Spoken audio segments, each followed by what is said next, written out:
Praise the lord. September 25వ తేదీ 2024. ఈరోజు దేవుని వాక్య వాగ్దానం. కీర్తనల గ్రంథం 91వ అధ్యాయం 3వ వచనం.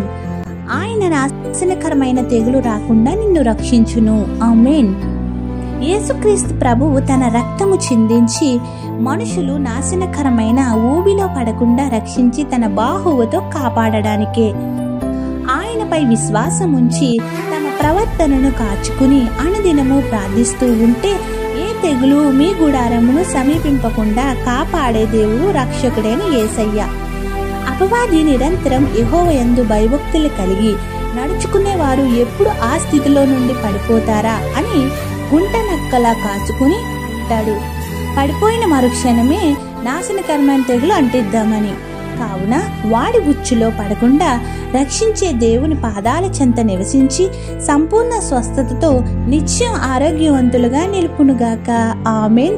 ఇట్లు దేవుని సువార్త పరిచర్యలో మీ సహోదరి. ఆమేన్. God bless you. అందరికీ మరణాత.